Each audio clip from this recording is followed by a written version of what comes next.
ഇവാഞ്ചലിയും അനുദിന സുവിശേഷ വിചിന്തനം. ഈശോമിശിഹായ്ക്ക് സ്തുതിയായിരിക്കട്ടെ. ഇന്ന് ഡിസംബർ 30 തിരുപ്പിറവിക്കാലം. ഇന്ന് നാം വായിച്ച് ധ്യാനിക്കുന്ന വചനഭാഗം വിശുദ്ധ ലൂക്ക എഴുതിയ സുവിശേഷം 2-ാം അധ്യായം 36 മുതൽ 40 വരെയുള്ള തിരുവചന ഭാഗങ്ങളാണ്. വിശുദ്ധ ലൂക്കാ സുവിശേഷകൻ ഇന്ന് മനോഹരമായ വാക്കുകളിലൂടെ നമ്മളൊരു ആത്മീയ മാതൃകയെ പരിചയപ്പെടുത്തുന്നു. ദൈവപുത്രന് വേണ്ടി ആഗ്രഹിച്ചൊരുങ്ങി പ്രാർത്ഥിച്ച, കാത്തിരുന്ന പ്രവാചിക എന്ന് വിളിക്കപ്പെടുന്ന അന്ന.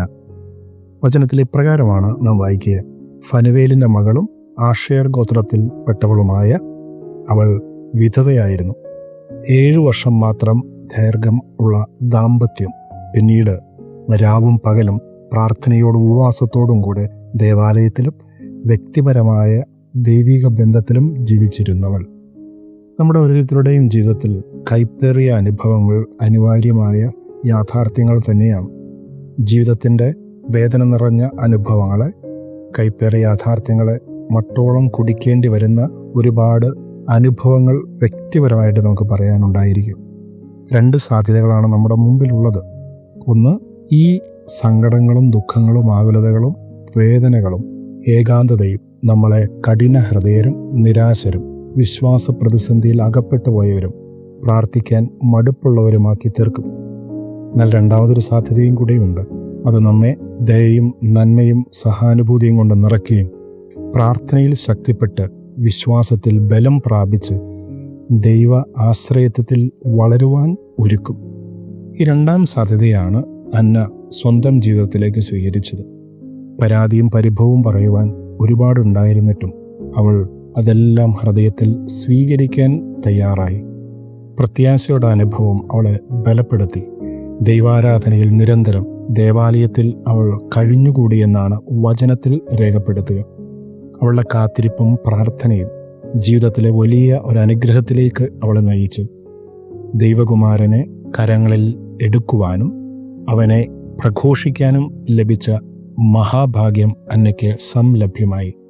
പഴയ നിയമ ആത്മീയത അനുസരിച്ച് പ്രവാചക ദൗത്യം വെറും ഭാവി പറയുന്ന പ്രക്രിയയല്ല, മറിച്ച് ദൈവത്തിനു വേണ്ടി നിലകൊള്ളുകയും ദൈവത്തിനു വേണ്ടി സംസാരിക്കുകയും ചെയ്യുന്ന സത്യം ഏറ്റുപറയുന്ന അനുഭവമാണ്.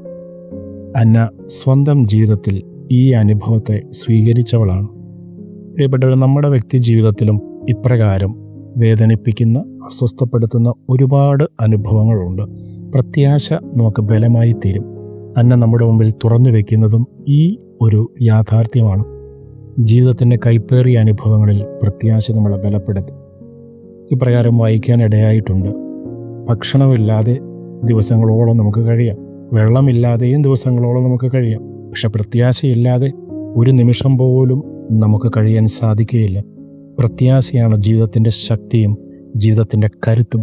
പ്രത്യാശ നഷ്ടപ്പെട്ടു പോകുന്നവൻ ജീവന് നരകതുല്യമായ അനുഭവമായിരിക്കും ലഭിക്കുക. അതുകൊണ്ട് പ്രത്യാശ നമുക്ക് ബലം നൽകും.